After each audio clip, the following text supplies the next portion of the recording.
Venom computers. This is Intelligent Performance.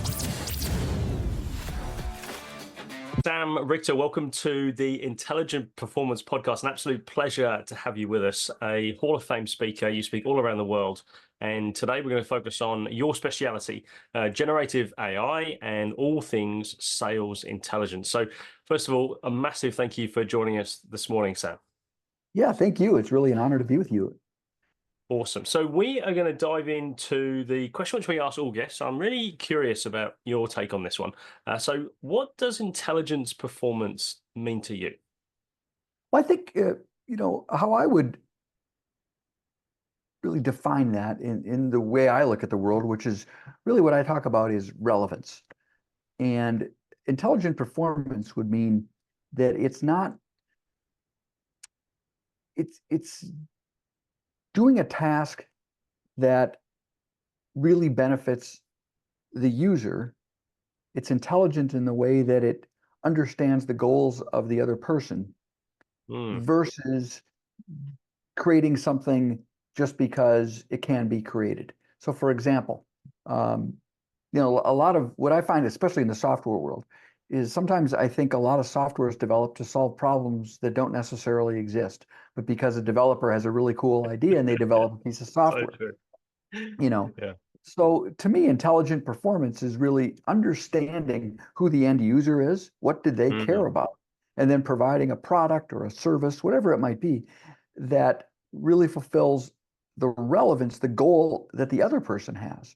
A way to test that a lot is to build, you've probably heard the term MVP or minimal viable product. Just build something, get it out there, let people react to it, and then iterate off of that. Interesting. So you're saying, I guess, the relevance piece is that people are building stuff which, quote unquote, isn't that relevant. Is that kind of fair to say? Yeah, I think so. I mean, I look at it's relevant or even necessary. So, for example, I look at a lot of the new smart features that are included in automobiles, and I'm sure in Australia it's the same as those in the States. They're not. It's like, do we really need that? Do we really need to be able to watch videos on our front screen monitor? Probably not a good idea when we're driving. The platform we're on today. I mean, I love Zoom. I think Zoom was a lifesaver for all of us during the pandemic, right? Yeah, for sure. And yet so many times I hear this all the time, and hopefully it doesn't happen today, that Zoom crashes. Now, every time Zoom comes out with a new feature, it seems like they come up with an update that allows me to put hats and mustaches on people. I don't care about that. Like, why create that? Intelligent performance to me would be like, how do we take this tool and make sure that it's more stable? How do we make sure that we can put more throughput from a 4K, a high definition video? That's where I would say, focus your efforts on that versus the ability to put mustaches on people. So when I think of intelligent performance, that's kind of what I think about. It's like, build something that really provides relevance and is powerful to the end user versus just because you can do it doesn't necessarily mean that it provides any benefit to anybody. That's a great point. Although some of my guests would be more entertaining, I think, if we put mustaches on them, perhaps. Yeah, that's probably true. Me included. Yeah. So I think let's talk about, in terms of the sales piece, right? Because I've done sales for a long time in a number of different businesses. Relevance in that capacity is a really tricky one to get right, because you are usually doing, like, let's talk about high outbound number of sales. Where you're prospecting, you're going off LinkedIn, or maybe you tend to always have some sort of, like, you're behind the eight ball most of the time, right? You're going off third party data, and even if you get like a database, they can be varying in terms of its accuracy, right? So absolutely, how do you help companies, or how do you get relevance in that market where it would be super helpful to know a lot about a future prospect or a prospect you'd like to get in contact with, but it's hard to know without actually knowing them? Sure. Well, I think it's a great question, and I think the first, I guess, idea that I'd like to leave with all the listeners today, and and that I leave with my clients is first off, there's a difference between suspects and prospects. So when we're thinking about our sales efforts, to me, a suspect, that's what you're doing when you're building a list. Yeah. You're saying, Great okay, point. these are the companies I want to target. So let's say, assuming you have what I call a best client or a best customer profile, these are the people who we enjoy working with, we provide incredible value, we make the highest margin on, they're nice people, whatever your criteria is. You've got your best client profile. Okay, then you go develop a list based on that client profile. But that's a list of suspects. Typically, that list will include what industry they're in, what geographic location, size of company, either revenue and or employee size. And then the individual might be based on a job title. So these are organizations and people that fit a best customer profile. They might not necessarily be interested in what you have to sell. We don't know that yet. So those are suspects. And at any given time, as a salesperson, you might want to have 1,000, 10,000, 50,000 suspects of people who could do business with you. And then what we really focus our relevance on is prospects. Now, how do we get a prospect? Well, we might be emailing our suspects information about a webinar, information about a product, information about a trade show we'll be attending, a speech we'll be giving, whatever it might be. Those who show interest in that, they sign up for the webinar. They say, hey, send me more information. Wow, that looks interesting. Those people move into the prospect pile. Okay. And then the others that might move into the prospect file is I'll start doing some research, research that's different than list building, what are called sales triggers. So what's going on in the other person's world where they're more than a suspect, they more than just fit a demographic profile, but there's something going on in their world where they need you today. Interesting. That feels that last bit in particular, that feels like it would be super helpful. But how do you actually gather that intelligence apart from like stalking said suspect, said prospect? Sure. So a way to do that is, first of all, you've got to determine what your sales triggers are. And let me do a good job of defining a sales trigger through an analogy. Like if I were to call you, Michael, right now and say, hi, this is Sam from Sam's Roofing Company. I would love to come out and give you a free estimate for a new roof, right? You're going to hang up, right? Go away, delete. But if a huge storm just hit your house, softball size hails bouncing off your roof, water starts leaking in your kitchen. 5 minutes later, I call, hi, this is Sam from Sam's Roofing Company. I'd love to come out and give you a free estimate for a new roof. Well, what am I now? I'm your new best friend, right? So you've got to identify what those sales triggers are for your best client profile. And oftentimes you kind of intuitively know it. So for example, a good sales trigger is anytime an executive is hired. Why? Because there's about a 3-month window where they probably don't have legacy vendors and they're very open to creative ideas because they want to show their new boss how smart they are. So that's kind of a general sales trigger. Other sales triggers might be companies relocating, a merger or an acquisition, a layoff, a bankruptcy. Any of those types of events that are going on where someone might benefit from you. So whether you sell HVAC, well, anytime a company announces that they're expanding or relocating, they probably need new HVAC. To CRM software, again, same thing. Anytime a company's going through a merger or an acquisition, we all know those never go smoothly. So that might be a good time to go in. Now, again, we're still going to build our lists because we need the thousands of suspects at the top of the funnel. Yep. The majority of our prospects are going to come through marketing to that list, but then we're also going to do some sales trigger hunting, for lack of a better term, to find some of those additional organizations. Maybe it's 5 a week, maybe it's an additional 20 a week, that there's a reason that they need you today. And so those will go into your prospect list as well. Interesting. It feels like it would be super complicated, though, Sam, in terms of the variables you could go for, right? Like roofing is a kind of a simplified version. But once you start to get into, you mentioned software, understanding, like, let's say you fix a problem for, an accountant or something like that. It's very, that's far less tangible though, right? How do you approach something like that where it is kind of tricky to understand what Dave the accountant's really dealing with, or, whether he's got an issue with streamlining his processes or something like that? Yeah. Again, let's take software. So there could be a couple of ways to identify those sales triggers. For example, let's say that your software really provides great efficiency as a company grows. Let's say it's CRM software. So I'm going to do some research. Simple Google News search is the easiest way to do it, but even social media search, you create some queries and then you consistently run those queries. You can even set up Google alerts. So anytime new information is found via Google, you receive that via email. So let's say anytime an article is mentioned about a company growing, a company expanding. Now, you might also go into some job search sites. So Indeed.com is an example. Go in, type in CPA or accountant in your geographic locations that you're interested in, find out who's hiring. Well, if they're hiring, it could be that they lost an existing employee and they just need to replace that person, or maybe they're growing. They might be a good fit for a new CRM system. So Interesting. it's kind of thinking out of the box, kind of being creative. Well, if this is our sales trigger, where would I potentially find that information?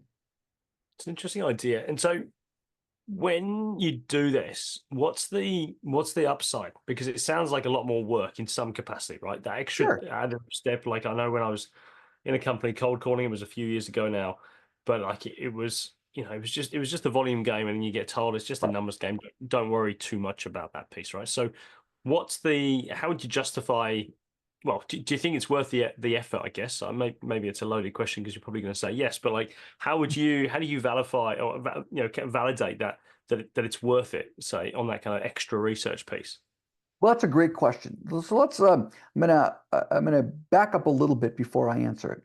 One of the things that we're seeing with generative AI is more and more personalized and customized messages can be sent out, right? Yeah. But I call them fake authenticity because they're not. And more people are kind of figuring it out, right? You can tell when someone did their homework and when they didn't do their homework. And so more and more often those are going into the delete folder I agree. or Yeah. hanging up, right? So we have that. So our response rates on cold calling or cold emailing are much less than they used to be, first of all. Then really there's only a 4 or 5 levers that you can pull when it's relating to sales that creates revenue. So for example, as you mentioned, the number of calls you can make. We can always make more calls, right? A number of those, the percentage of those people that we call that say, yeah, send me some information. The percentage of those people who we end up closing, and then the percentage then the average order size or lifetime value, whatever metrics you use, of those customers. Those are the only levers we can change, right? We can increase our prices. We can do something to get more people to say, I'm interested, give them a free steak if they're interested, right? Whatever. And we can make more calls. And what I believe has happened over the years, especially the last 20 years with the advent of systems like CRM, is we've gotten away from relevance, understanding the other person, and more sales managers are just looking at the data. Because why? Because the data is something we can coach. We can, got to make more calls, got to increase the close rates. Okay, so if we agree that that's going on, that cold calling and cold emailing and cold outreach is less effective than it used to be, and that we're putting more of an emphasis on data, not that that's a bad thing, but we're putting more emphasis on that versus relationships, or as I like to say, relevance is more important than relationships. Okay, so if we take that, and we believe that that's true. So to directly answer your question, is it worth it? Well, I can increase the number of calls made, right? But we only have a certain amount of time in our day. We also will go crazy if we're making 100 phone calls or 300 phone calls. Yeah, so what's the next? What are the next metrics that can be moved? So let's say today that I'm making 100 calls just for easy math, and 10% of those people say, yeah, send me some information. And of those 10 people, so 100 calls, 10 said, send me some information. We closed 20% of those deals. So we're not closing, it's not a 20% close rate, that's a 2% close rate, right? Mm-hmm. So 100 messages, 10 people say, yeah, send me some information, and 2 of those eventually close. What if I can go from 10 people saying, send me some message, yeah, I'm interested, to 15? Then what happens to our number? Same close rate, same number of calls, same average order size. Without doing the math, because I'll do it wrong in my head, but somebody listening could probably figure it out with a calculator. We've probably just increased our revenue 15%. Mm. If I can tweak the close rate from 20% to 21%, what does that do to the bottom line? Yeah, right. So I believe that if we can tweak those numbers, those who actually say, hey, I'm interested. Send me, hey, that's really, yeah, we are having that problem. Boy, I could really see how this webinar could really help me. Your product is very interesting. Send me some information. If we can increase the percentages of the people we're calling saying, yeah, that's kind of cool, and then increase that close rate just a little bit because we're calling on the right person. As I like to say, we're calling on the right person at the right time with the right message. That can have a great impact on the bottom line. Now, saying all that, we're in sales. We're not in Google research. So you have to have a process for doing it. You can't, we don't want our people spending all day on Google. Mm.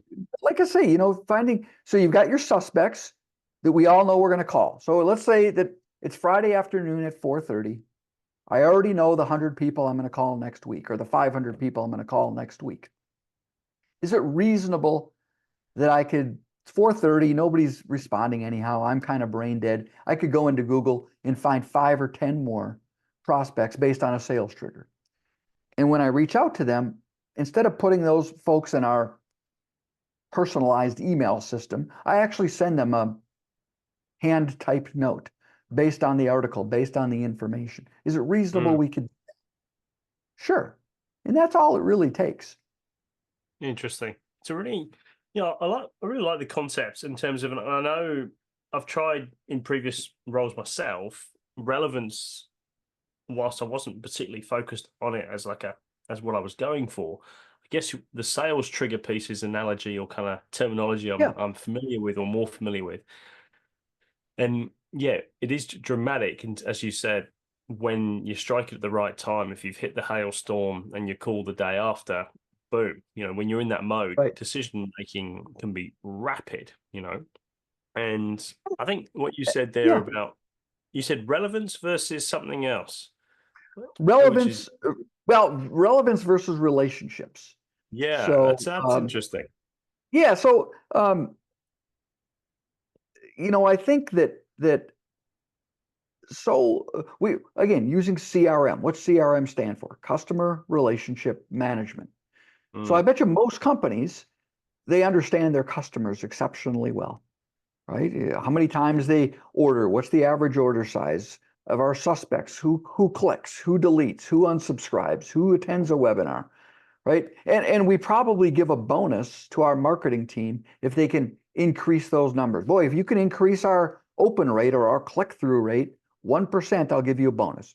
All right, the M in CRM stands for management. A lot of companies have done an exceptional job of using their CRM system to automate business processes. Right, we're going to onboard a new client. We put them in the CRM system, got a little pull-down menu, check a box, without having to walk over to legal. Now they know what they have to do without ever walking over to HR, whoever it is. Everybody in the company now knows their role. And we might give a bonus to our technology folks for automating business processes and creating efficiencies. So I'll ask you, Michael, in your career, how many bonuses did you ever receive for having a relationship? Because what does it even mean? Yeah, fair. And by the way, let's say I'm your I'll even be your insurance salesman. So you buy insurance from me. Do you need to have a relationship with me in the sense of how we think of a traditional relationship? Like I have a relationship with my friends. I know what they like. I know how many dogs they have, what's their wife's name, how many kids they have, where their kids going to school, and they know the same about me. If I sell you insurance, do you need to know that about me? Like, do you as the buyer need to know what kind of dogs I have? No. No. But if they tend But to get confused, right? But do you expect me to know that about you if I'm selling you liability insurance? You're darn right. Do you expect me to know if you have a wife, if you have kids? Well, yeah. So that's not relationships in the traditional sense. We can call it business relationships, but I call it relevance because I can track relevance. Am I relevant to the other person? Interesting. So what's the pitfall if you do then focus on relationships? Because I'm certainly guilty of that, right? Thinking that relationships are where it's at. Yeah, I think I think I'm just playing games with words a little bit, right? I mean, it's your definition of relationships. So whether it's relevance or I'll call it a business relationship versus a personal relationship. But I just think relevance is clearer. My point being is having a mindset. Like it's hard to have a mindset of relationships. Like again, what does that even mean? Like, I've got my goal is to establish a relationship with you. Well, define relationships. I don't even know what it means. But if you told me that my offering must be relevant to something you care about, well, I immediately know what that means. And by the way, if I have that mindset, then I become more of a solution provider. Because hey, I've got lots of things I could sell you, Michael. But based on what I know about you, or based on what's going on in your world today, here's the two things that you might be interested in. Now, if you want to learn about the 643 other things I do, I'm happy to tell you. But so I can define relevance in terms of my offerings and what you might need. I'm not sure I can define relationship. And by the way, this could be done on a mass scale. And what do I mean by that? Let's say a new regulation comes out where I've got a piece of software or I've got a product, whatever it might be, that can help people implement that new regulation.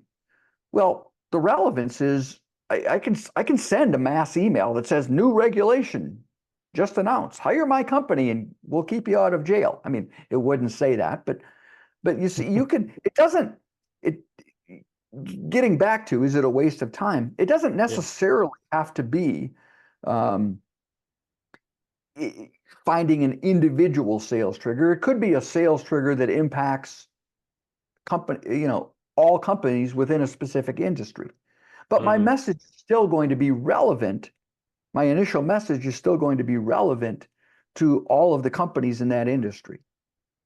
I can definitely see that if you're more relevant, then regardless of relationship, then actually you're going to get bumped up the priority list, right? Yeah. Relationship definitely can help in many ways, right? It can help you kind of remove resistance, build trust, establish trust. So relevance, but if you're the right place, right time, with the right product, solving the right system or right issue, it's like it's game on. Like you'd have to basically not screw it up. Is kind of, yeah. Or more enter swear word there if you prefer. Like it's kind of like that, right? And I feel like that's interesting point, Sam. And maybe this is where if we switch a little bit to your generative AI background, you've built multiple tools on. I was just checking out. Is it you got this or something like that? That kind of whole. Oh yeah.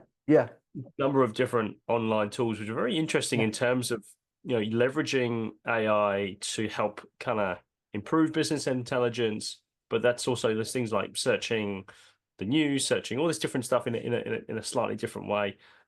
David Arvin, who is a friend of yours and kind of put us in contact, he talked very highly about your SEO capabilities and kind of looking in areas and ways at SEO where most people just completely don't look. And that can be a real game changer. So talk to us about, in terms of this relevancy piece, given the power of it, how does AI can AI help with that capacity in terms of timing or in terms of refining the message?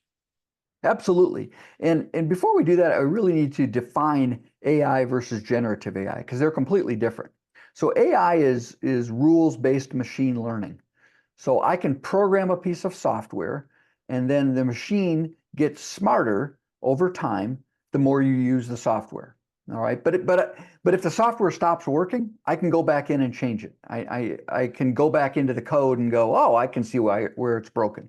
So for example, I've built a number of AI products that automate finding the right people at the right companies. Some are free, so you can go to the site you were referring to is YouGotIntel, YouGotIntel.com, where you can find. Well, I built for example, in there's a tool called You Got the News, which you type in a company name or an industry, it will find Google News sources, but Google News misses a lot.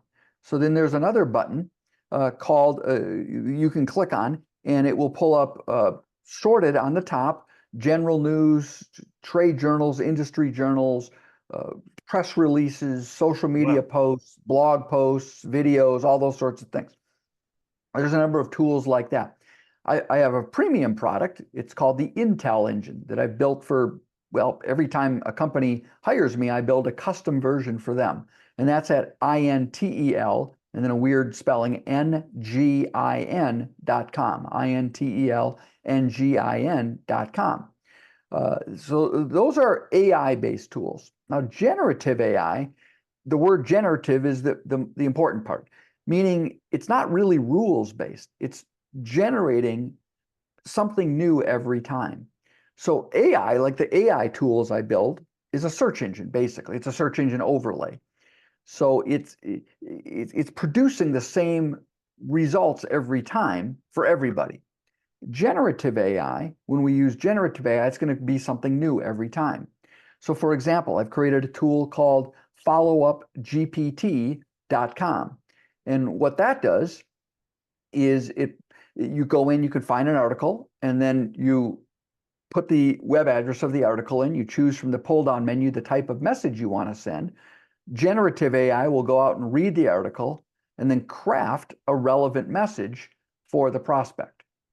So it's a little hard to explain, but if you went there's like a little video, it shows you how to use it, but it's completely free. And for example, on my calendar, every Wednesday from 7 to 7:30 in the morning, it says value-added follow-up, where I take a list of my prospects, not suspects, but prospects, and go try to find something that I know is of value to them. Now, before I created this tool, I would do it manually in Google, and I could maybe do 3 a week, right? Because I have to find the article, read the article, understand the article, craft the email, send off the email. Now I'm doing about 15 a week because I can find the article, paste in the web address, the system automatically generates something new. I copy it. I don't send it verbatim. I'll go in and change a few words around so it doesn't sound like generative AI. And then I send it off. So that's a way that generative AI can be helpful. Within my Intel engines, I've created a number of generative AI products in industry analysis. So you go in, all you got to do is type in an industry and it gives you a complete analysis. A competitive analysis, you type in 2 companies or upload 2 product sheets, it tells you exactly how they compare. A company analysis. So those are the ways we can use generative AI. Wow. What it does is generative AI creates massive efficiency. So that's the other thing where it all kind of almost getting back to your earlier question, which was how do you have time to do this?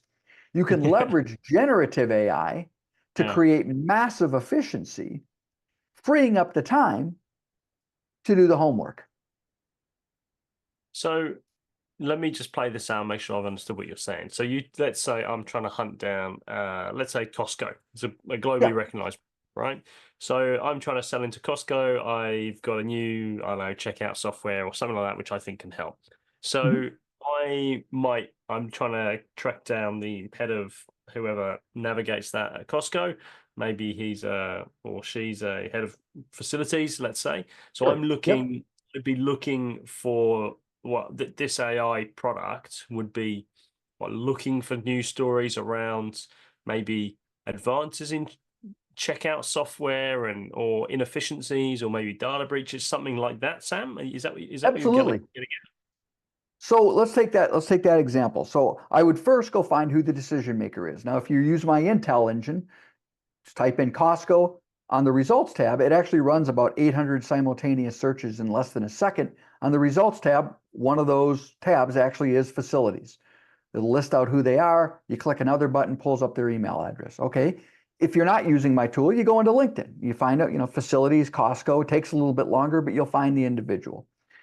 The next thing I'm going to do is probably do a Google News search on Costco. Find out, is there something going on?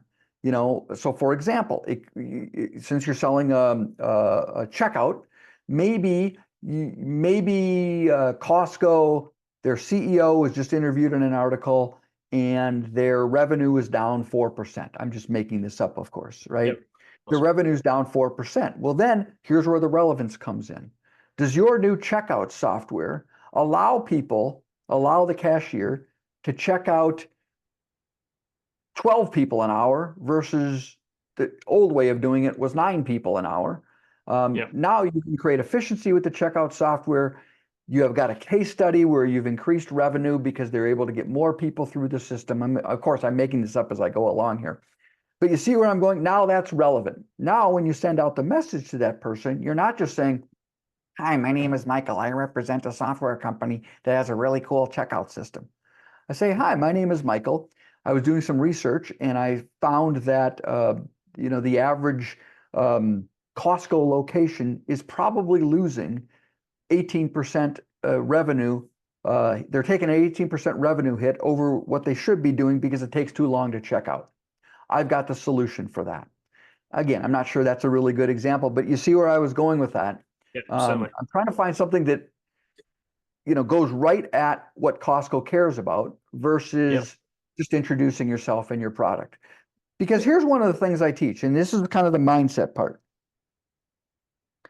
Your prospects and your existing clients and your existing customers and your wife and your friends are massively passionate about one thing. Do you know what it is? Themselves? Exactly.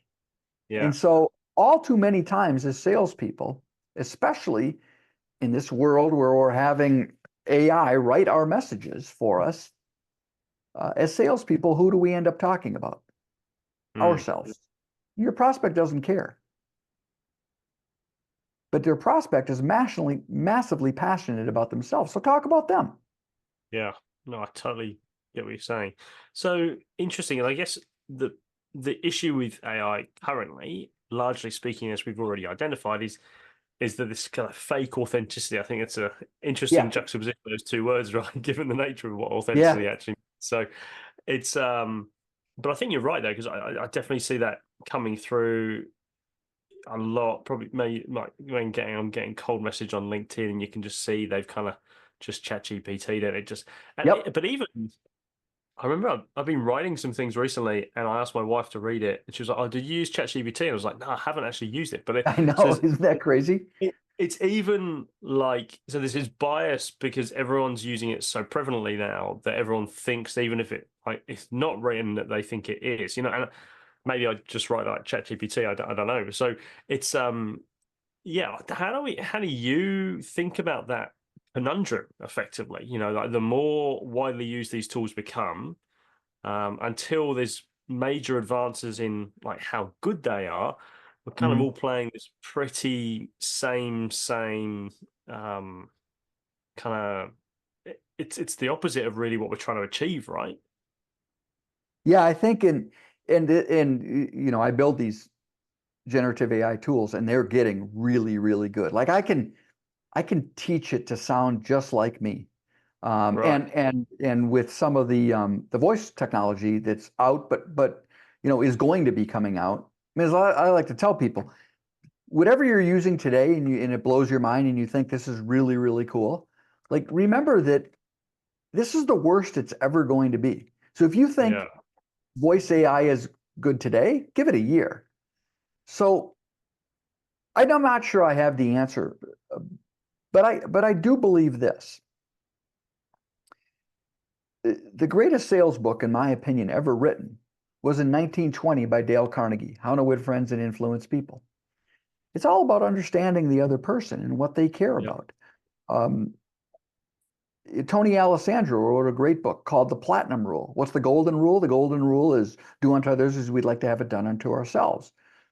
Kind of an arrogant statement from a salesperson's perspective. Like, just because I like it, does that mean you'll like it? Tony says the platinum rule is do unto others as they would have it done unto themselves. So in a weird way, I think the more technology allows us to connect on a virtual level in a fake personalized, fake authentic way, the more conversations like we're having over Zoom, or dare I say in-person conversations, the more of those might become more important. Because I tell you what, I can't, you know, it's the EQ part, right? Like the IQ, like generative AI is smarter. ChatGPT is smarter than, please don't take offense to this, the entire country of Australia combined. And it's smarter than the entire country of the United States combined. So I'm not putting Australia down. But it doesn't have an EQ. Like it can't, at least today, it can't read my nonverbals. And more important, it doesn't know the question. I mean, you know, as a good salesperson, right, that oftentimes the customer doesn't even know the question they ought to be asking to get the right answer. And GPT systems will only give you the right answer based on the question you ask. It's not going to say, well, do you really? I've yet to find a GPT that says, well, are you sure you meant that? You know, is that really what you meant? You know, but you and I in a sales presentation, we can get that. And so I don't know where all this technology is going to go, but my hunch, my feeling is that in person is going to come back. Yeah. Yeah. That's interesting. I've noticed in the training, so we work in the training space largely. Yeah.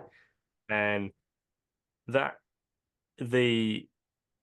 even when I was talking to a developer actually about customizing a platform for us, and I've never met a developer. This is how I kind of test how good developers are now. Is he kind of sold me away from developing anything? He was like, "Can it be? Is there an existing platform? Can it be done?" And then he even got back to the initial premise of why are you even doing this, and he basically challenged my premise and thinking that online videos don't work anyway, and people just watch it, you know, they turn it on, watch something else, watch YouTube whilst that video finishes, and then they can complete the course and they've successfully got, you know, the tick of the box. Yeah. And I was just like, wow, that was really good, you know, in terms of the process and the journey it took me on. And yeah, the effectiveness of online, especially in the training space, can it be helpful? Yes. Does it require you, the online user, to be highly motivated? Unfortunately, yes, it does. Yes. Even with prompts and dings and reminders and blah, blah, blah, like it still requires on you, the kind of human being, to bring this level of like, I don't know, consistency, discipline, many of these things which people just struggle with on a day-to-day basis. So yeah, it's interesting when I guess because the face-to-face is the bit which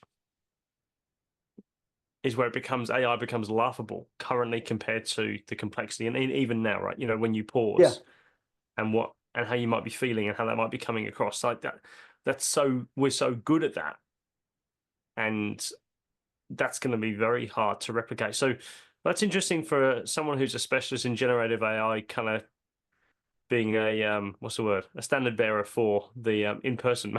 Yeah, well, but here's what you see where, a lot of people think, oh, AI is going to take my job. And there's that cliche now. No, AI is not going to take your job. Somebody who knows how to use AI is going to take your job. Not necessarily true, because we see companies like Klarna just announced that they're laying off thousands of customer support people because they've completely used AI, and they've actually reduced the amount of time that someone has to be on hold for a customer service rep dramatically, and the answers are better. So no, those people got replaced by AI. Okay. So it does happen. But what I don't think can be replaced is a person's character. So I use a line in my presentation that I can't codify. Like I can't write code for character, for someone's character. I can't, and I'll say, your differentiator actually becomes your ability to be human. And what do I mean by that is your values, your personal values become your differentiating value. Because what AI can do exceptionally well, whether you're creating custom GPTs or you're buying off-the-shelf software, whatever it might be, it can create massive efficiency. And so instead of being scared of it, just say, okay, all these mundane,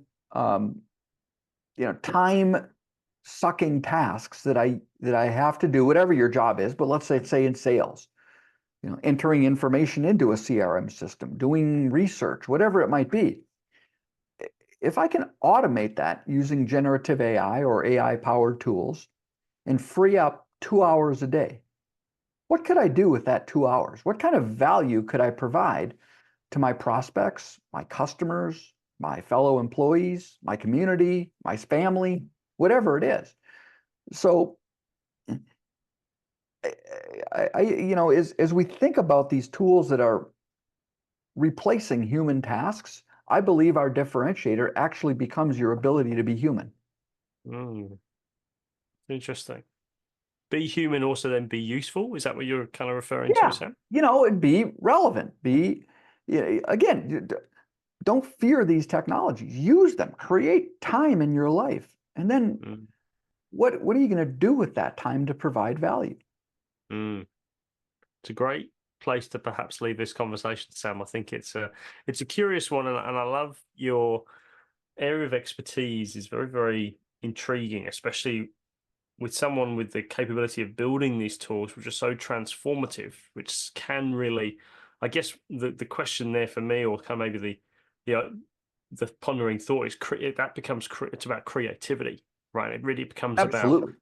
about, and I'm thinking about my kids now, is that, why are they still at school learning all this stuff where it's becoming ridiculously obvious that it's just not going to be the world they're going to live in, and their ability to think, their ability to be creative is going to be very different. But I'm just curious, this world a lot better than I do. What's your take on it in terms of looking forward? Well, the title of my presentation on AI is Creativity Unleashed. These tools, anybody can be a software creator today. I mean, anybody. You don't have to know a line of code. Like if most of us, we wake up at 2 a.m. or we're in the shower, we've got a great idea, like, wow, if I could create this, it would make my life so much easier. And then you kind of go, like, I don't know how to create that. The reality is you could probably create it. And that's only going to get better.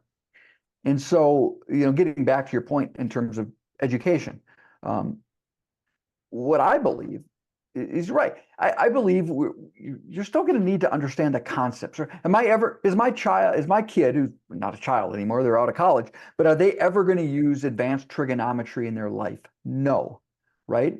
But they have to understand the concepts of math. Like, what are we trying to accomplish? And sure, I'll plug it into a generative AI system to actually do the work. So we have to understand the concepts. And I think, again, it may be different in Australia, but I can tell you when I grew up, when I went to high school, we had teachers that taught us how to critically think, how to be creative. And we were given the tools and the freedom to explore that creativity. What's happened over the years, at least in the States, is everything is now, there's like standardized testing. And so kids have to learn how to pass tests. And the school only gets their money if enough kids are passing tests. So, it's kind of like if you want to find out what's important, find out where they get the money, right? And so now kids are they're taught, nothing wrong with STEM, nothing wrong with any of obviously, of course, that's incredibly important. But kids are taught to memorize a bunch of stuff so they can pass the standardized tests so the school district can get their money. I think education needs to fundamentally change. and even from a societal standpoint, Yeah. we didn't even get into this, but the misinformation and disinformation, a picture's worth 1,000 words, video's worth 1,000,000 words, not anymore, because when I give a presentation, I go in and I create fakes. We're using the CEO of the company. I mean, in a nice way, in a funny way, but they're indistinguishable from real life. Wow. I mean, they are so good. And I'm not that good. I'm just using an AI tool that creates a video or creates an audio file or writes a song about the CEO, and it's amazing and it's perfect. So we need to teach people how to critically think. Like I can't believe everything I see anymore. So that's where I think schools need to go. Besides some of the basics of financial education and I think communication, the ability to communicate to people is going to be really important for schools to teach. And as I like to say to some people who are like really worried about my kids, you know what? Shop class. That's what we call it in the United States. Like carpenters and people who know how to fix HVAC systems. Those are the 6 and 7 figure jobs of the future, because that can't be replaced by AI. Yeah, for sure. Sam, so a really great place to leave this conversation. Thank you. Some really thank you very much. Provoking. I'm kind of going away with more questions than I think we've covered or kind of solved here. So I think, Sam, where is the best place for people to reach out to you if they're like me, are kind of more curious and feel like you could keep going here? What would be the best place to reach you? Yeah, I would love to. It's samrichter.com, or you can just go into Google and type in my name, SAMRICHTER, like the Richter scale, is you so mentioned. So samrichter.com, or just Google me and find me. My contact information's everywhere.